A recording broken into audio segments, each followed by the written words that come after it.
staff and the people that we have met, they're genuinely nice. It's not because they're working here that they're being nice to us. We talk to them after their shift, after they're working, and everybody, just have a good time with the people.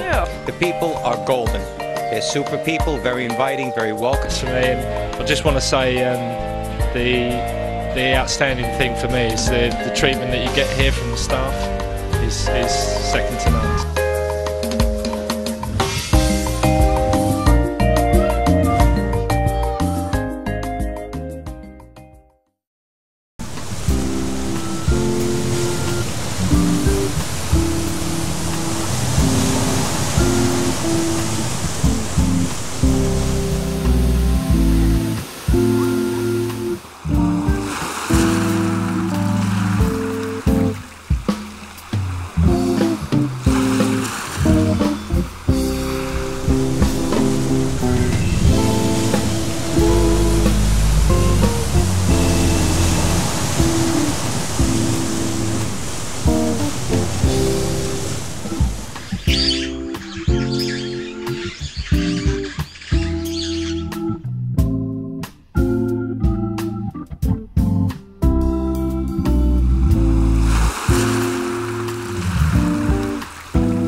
Tourism is everyone's business in St. Lucia.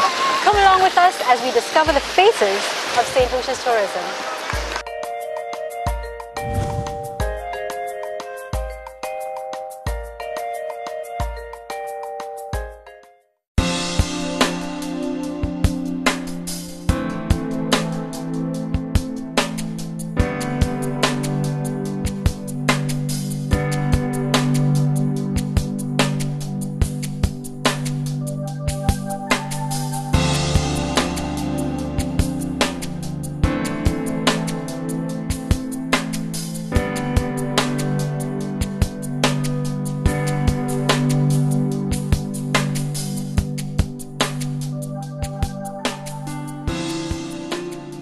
Gros-Islet is, I think, the tourism mecca for St. Lucia. Tourism really started, I think, in Gros-Islet for St. Lucia, and it's still where we have the majority of rooms available for tourists. Of course, a lot of has happened over the more recent past as you go further south, particularly on the west coast.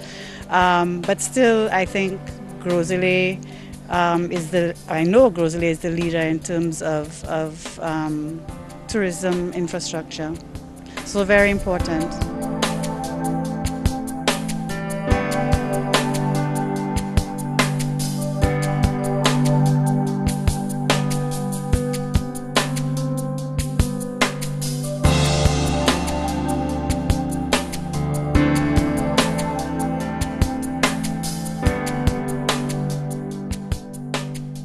According to the legislation, the council is to act almost as a conduit between community and central government. So we're a sort of interface. So people come here with queries. They want support to get certain things done in their communities, and perhaps they're not too familiar with the bureaucracy of government, so they need guidance. They may want us to take up things on their behalf. So that's the kind of work that we do. We have a staff within the council that's involved in maintaining sanitation. So basically clearing road verges, small drains and so forth.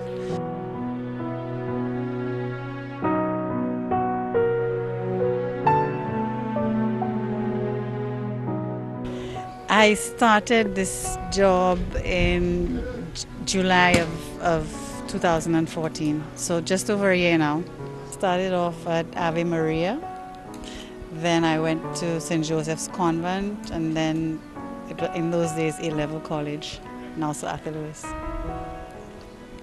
I went to St. Augustine, UE, and I studied civil engineering. Then I came back here for just over a year, and I went again to do a master's in environmental engineering in Toronto, University of Toronto in Canada.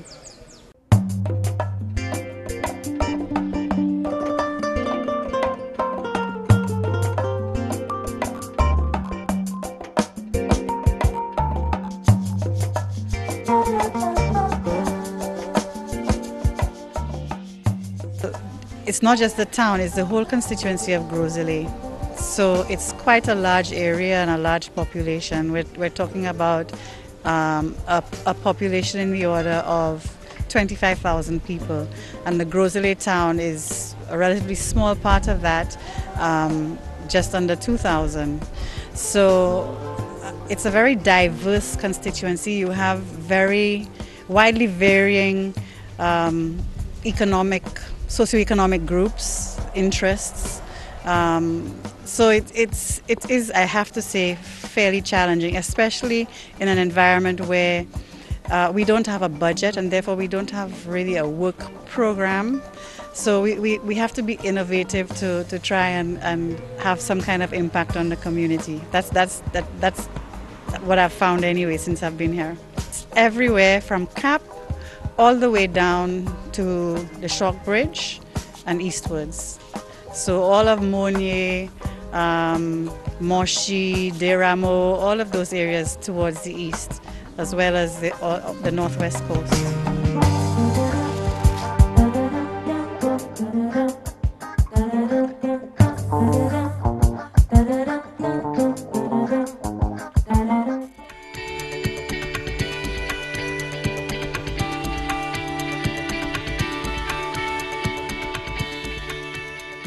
Very often we look at attracting touristic development because, number one, the construction provides construction jobs, and thereafter jobs for staff, for operational staff. I think we have evolved from that to, yes, it's still something that we want to attract more hotels to come in to provide those types of jobs, but we also need to look more at how we can develop indigenous tourism industry that, where people are their own bosses. Small and medium enterprise that you're talking about developing, and we're actually looking at doing that with some support from a so-called CARI-led project. It's funded by the Canadians, and Gros-Islet is one of the pilot projects. They've been around for a few years, and it's been focused on the Gros-Islet town, looking at how we can increase local economic development, and that's primarily in tourism.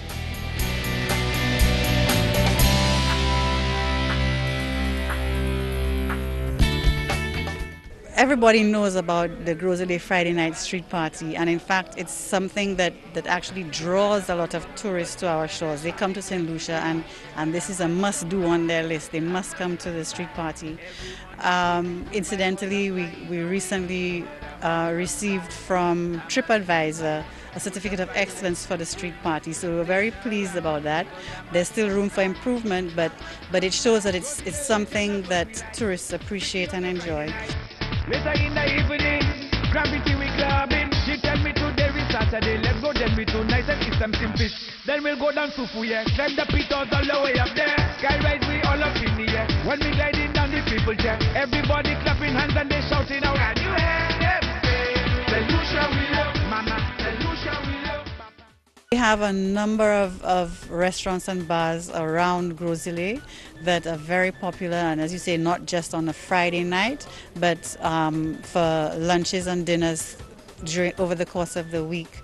We're also looking at how we can, there are a lot of very quaint buildings within Gros-Islet, and we want to work with the National Trust to develop tours. So again, looking at increased local economic development, local participation in not just running hotels.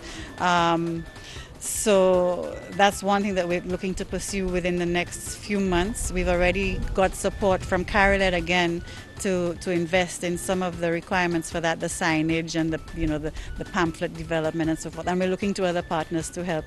We're looking hopefully to the Tourism Enhancement Fund to give some support. We haven't spoken to them yet, so hopefully they'll support, and also to partner closely with the National Trust. We are also looking at the waterfront development. Do you remember Lenny hit St. Lucia in 1999? And one of the things that the government did with some support from USAID was put in shore protection in a number of West Coast towns, including Gros Islet. And the result of that was some very beautiful beaches within Gros Islet. So we want to capitalize on that. And again, looking at how we can maximize local participation in some of the activities that we're looking to do there.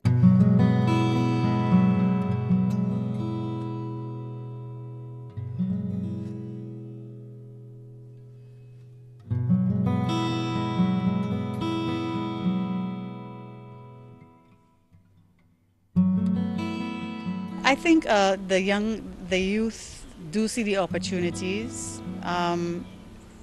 Again, I keep going back to the CARILED project, but there's been a lot of consultation within the Gros Islet community, even before I started. They've been around for maybe 3 years. And the vision for Gros Islet is really, they acknowledged the value of the tourism industry, and of course the assets that Gros Islet has that lend themselves to the further development of the community, through development of the tourism industry. In my professional life, I've been involved with the tourism industry from the aspect of looking at environmental impacts and so forth. But in working in Gros Islet and looking at the opportunities for development within the Gros Islet town, I am a lot more sensitive to the need to make to facilitate the development of very small enterprises, the participation of such enterprises in the tourism industry. I think that it's very important. It's the only way that will be able to, that tourism will be sustainable. Stay tuned, we'll be right back.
the environment is our #1 priority to safeguard our birds, our trees, and all the natural resources we have here.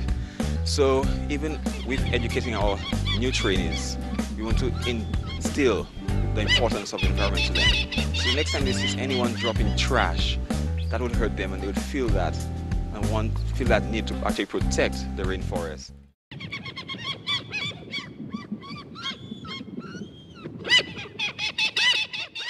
Thank you for taking the time today, Renee from Rainforest Skyrides, to meet with us, and we want to welcome you on board as one of our main sponsors of our Faces program. We have interviewed hundreds of St. Lucians who are part of the tourism industry. We have exposed through the program so many people to what does it mean to be part of the tourism industry? How many professions, how many people does the tourism industry actually attract? Renee, happy to have you on board. Thank you very much for coming on board as a main sponsor. And may I take this opportunity to ask you, what are your links, what are your partnerships that you carry in tourism?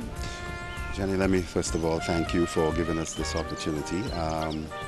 I think Rainforest Skyrides Limited, we appreciate this type of activity, and we are indeed very happy to partner with you on this very important, what I consider very important activity that you guys are engaged in, and we happen to be your first sponsor of this activity. For the question that you've asked, let me say that Rainforest Skyrides Limited, we partner with quite a few organizations. We pride ourselves as being one of the organizations that we sort of are involved in the preservation and the maintenance of green space. As you know, that the park is located in Chassé-Babonneau, which is in one of the oldest rainforests that we've had in St. Lucia since 1916. And the activity that we are conducting here sort of works in harmony with the environment, and we ensure that there's no degradation. We partner with the St. Lucia Police Force in doing what is called community policing. We involve with the kids in the community, children. We allow them the opportunity to be part of this environment, not only as a fun activity, also as a learning activity. They get to understand and learn the environment, the issues in relation to trees, the forests, and the importance of ensuring that there's no degradation.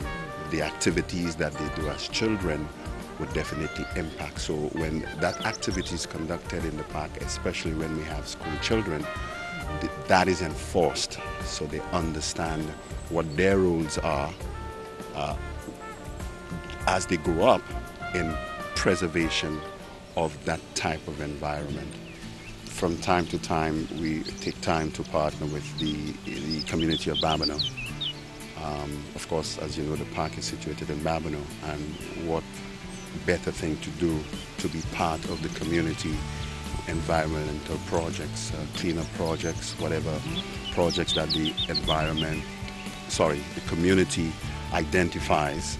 We are happy to partner, or we would partner with them, and we are very happy to sort of get involved in those kind of activities, because it lends itself well to our focus as an organization as it relates to the maintenance and preservation of the environment. Sounds wonderful. Faces, season 5, a now 30-minute program where we are taking the program, the interviews to another level, showing more of what it means to be part of the industry, what type of careers are in the industry, and to also showcase the successes. We know that we have a perfect marriage in partnering with Rainforest Sky Rides. You agree with me, Renee? I agree that pretty much we share the same ethos as it relates to the issue of exposing careers within the tourist industry. And one of the things that we need to say that in this environment, there may be the persons may be of the view that it's just there's so many careers that perhaps persons that can come out of this environment. You have electricians, you have mechanics, you have in addition to gardeners, you have there's quite a few careers that which one would maybe not necessarily think of because of the issue where we are. Yeah. The idea may just be we're in the forest, and it's about the issue of knowing the plants and the trees, but person should also recognize that to run an operation like this, they would need the electrician, they would need the mechanic, they would need the welders, so this would give an opportunity for persons to develop careers in this part or in this industry. a perfect match. Perfect match. I would agree. We'll be right back.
real name goes as Fanis Michel, but growing up in the neighborhood, people know me as Shanga. As time goes by, lyrics comes around, I consider it has to be Shanga Danga, right? I actually from the south of the island, an area called Oje, but been living up in the north for a very long time. The area where we are at right now, we are to the back of a mountain called Mount Bernard, which is located in Rodney Bay. And Mount Bernard gives us the view of Bardouange. Yeah, that's the back of Bardouange to head on to Windjammer. But if you look to the two hills to the back, you're going to see there's a mountain kind of fading away in the cloud. This is our tallest mountain in St. Lucia, named Mount Jimmy, which is 950 meters above sea level, 3,118 feet. And most of the wildlife that we have on this island, you will find them there. Segway! I actually attended the Oje Combined School, and further afterwards, after I left school from there, I started in the tourism business. Throughout time, I took my legal lessons of classes. How I managed to get in the tourism business is like I was working for a company, and after that company gets shut out, my sister was working for a hotel, and from that she spoke to a few of her friends at the hotel, and I got through. I started working at the water sports department, and from there on, I just elevated. I've been thinking since it's the #1 livelihood of the island right now is very important, and we should try to protect this. And how I see people should actually benefit from it is to be themselves and create things that they see it's needed. You know, little crafts that people can take back home, create little souvenirs that people can appreciate.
Staff and the people that we have met, they're genuinely nice. It's not because they're working here that they're being nice to us.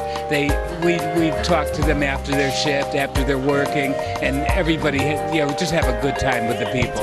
The people are golden. They're super people, very inviting, very welcome. To me, I just want to say the outstanding thing for me is the treatment that you get here from the staff is second to none.